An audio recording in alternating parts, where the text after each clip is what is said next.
ये डॉन इस खरगोश को गाड़ी का पहिया बना डाला है। दरअसल खरगोश एक दिन बैंक से अपना गाजर निकाल के एक टैक्सी रोकता है। चल चल चल चल। हाँ भाई सुन ना, सामान लेके पहुँच। लेकिन वो टैक्सी नहीं था बल्कि छोटा डॉन का गाड़ी था कौन है बे? जो बैंक लूटने आया था। तभी डॉन खरगोश को पिस्तौल दिखा के डराने लगता है कि ये बात किसी को मत बताना और फिर इसको किडनैप कर लेता है। तभी गाड़ी में पेट्रोल भराने के लिए रुकता है तो खरगोश आराम से पुलिस को फोन लगाने चला जाता है।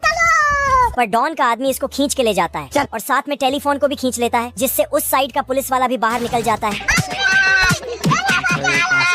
अचानक से सिग्नल में स्टॉप लिखा आता है तो छोटा डॉन खरगोश को आगे गाड़ी देखने के लिए भेजता है, पर ये साला झूठ बोल देता है कि कोई गाड़ी नहीं आ रहा है। आजा आजा आजा, गाड़ी स्टार्ट कर। लेकिन तभी ये क्या होगा? फिर डॉन इसी से टूटे फूटे गाड़ी को ठीक करवाता है ये देख, असली असली। और पहिया कम होने पर इसको ही पहिया बना देता है।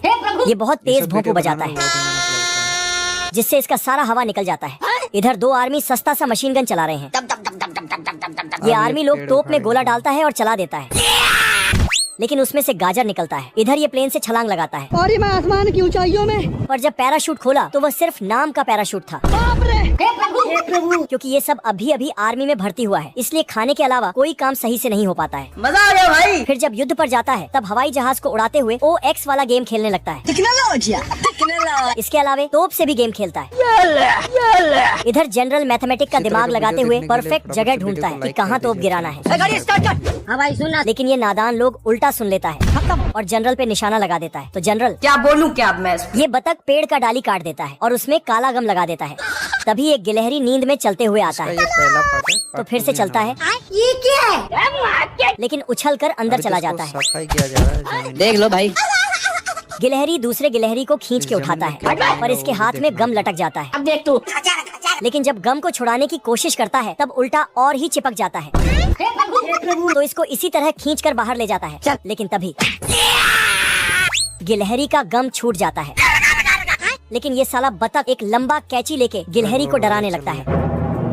किधर है बे? मैंने कुछ नहीं किया। फिर गिलहरी अपने काम में लग जाता है, पर तभी बतख कैंची से यहाँ पे क्या हो रहा है? और उसका डाली ही काट देता है। पर बतख थोड़ा सा अच्छाई दिखाता है। बाप रे, थैंक यू। लेकिन वो सिर्फ ज्यादा देर तक मस्ती करने के लिए था। गिलहरी इधर उधर भागने लगता है और बतख अपना कैंची उसके पीछे दौड़ाने लगता है। गिलहरी दौड़कर जाके अपने भाई को बताता है। हम्बा हम्बा रम्बा रम्बा कम्बा दुम्बा दुम्बा। लेकिन गिलहरी का भाई ये मानने को तैयार ही नहीं था और एटीट्यूड से चलते हुए बाहर जाता है। लेकिन तभी ओ भाई ये क्या है? फिर ये दोनों डंडा लेकर बाहर उस दानव को मारने जाता है। चल रुक जा। आजा आजा आजा। पर दानव मतलब कैंची इसके पीछे ही रह जाता है। साला दूसरे गिलहरी के परछाई को दानव समझकर मारने लगता है, लेकिन कैंची पीछे से। और फिर गिलहरी मैंने कुछ तभी इसका भी काट देता है डंडा। कैंची को देखकर दोनों भाग जाता है। फिर कैंची इनका अखरोट चुराने लगता है, जिससे गिलहरियों को शक होता है। फिर नीचे देखा तो पता चला ये दानव नहीं बल्कि बतख है। साले को बम से उड़ा दूंगा। फिर ये दोनों मिलके एक पत्थर को कैंची में पकड़ा दिया तो बतख गिलहरी नीचे उतरता है और बतख के ऊपर से पत्थर हटाकर उसको बाहर निकालने की कोशिश करता है। क्या रे भिख मंगिया?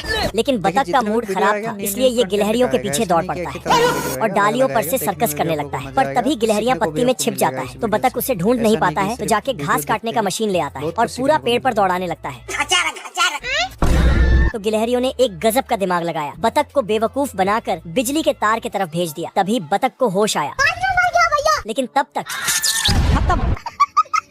Bye bye. ये कुत्ता गोल्ड का सूप पीता है तो इसका दांत गोल्ड जैसा बन जाता है। यहाँ के कुत्ते नदी में सोने का मछली पकड़ता है गजब। और पहाड़ के आखिरी हिस्से में भी सोना ढूंढता है, लेकिन पहाड़ नीचे गिर जाता है। साले को छोड़ूंगा नहीं। और ये भी साला यहाँ के सारे कुत्ते सब बस सोना ही ढूंढते रहता है, पहाड़ों पे पानी छिड़क कर और पहाड़ों को तोड़कर। लेकिन एक कुत्ते को सोना ढूंढने के लिए कहीं भी जमीन ही नहीं मिलता है, क्योंकि दूसरा कोई पहले से कब्जा कर लेता है। क्या बोलूं मैं इस पे? परंतु किस्मत ने अपने आप ही जमीन दिला दिया। फिर ये जाके सोना ढूंढने लगता है पर नीचे टपक जाता है। मैं नहीं डरता, मौत डरती है मुझसे। और हॉस्पिटल में जाके लेट जाता है। तभी डॉक्टर आके इसको चेक करता है, पर कोई हलचल नहीं हो रहा था। हेलो। लेकिन अचानक से साला फिर से सोना ढूंढने चला जाता है। पैसा ही पैसा हो गया। लेकिन इसके नसीब में कंकड़ लिखा था। दरअसल अचानक से सोने का कीमत बहुत ज्यादा बढ़ गया था, इसलिए सब अमीर बनने के लिए सोना ढूंढता है। ये चिड़िया अपना पंख उतारती है अच्छा और पानी में कूद देती है। इधर ये कोयल उसे नहाते हुए देख लेता है। सोच लिया है यार, इस बार घर छोड़ देना है।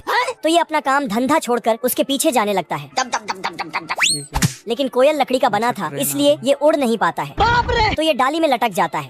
फिर चिड़िया को ढूंढते हुए शहर चला जाता है। रोम रोम भाइयों। पर दूसरे पक्षी इसका मजाक उड़ाता है। लग रहा है विनोद, इस साइड से आलू घुसेगा और इसका पंख में किल ठोक देता है।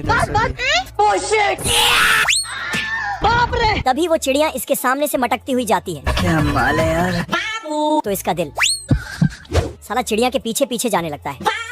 लेकिन इसको कोयल देखता है कि चिड़िया पिंजरे में बंद है, तो ये अंदर जाके पिंजरे को तोड़ देता है। लेकिन सब हंसने लगते हैं क्योंकि चिड़िया स्टेज शो कर रही थी। तभी बॉडीगार्ड आता है और इसको खूब धोता है। खत्म। कोयल रोने लगता है, लेकिन तभी पीछे से इसको कोई आवाज देता है। वो चिड़िया थी जो इसका बहादुरी देख के इससे प्यार में पड़ जाती है। लेकिन ये बात पूरे शहर को पता चल जाता है, तो शहर वाले इस चिड़िया को खींच के ले जाता है। तो लकड़ी का कोयल उसके पीछे भागता है, लेकिन थक हार के वापस घर चला आता है। क्या कर सकता हूँ? तभी अपना घर में झांका तो देखा वह चिड़िया अंदर झाड़ू लगा रही है। गजब। साला फट से जाके शुरू हो जाता है। मजा आया। और तुरंत बच्चे भी आ जाते हैं।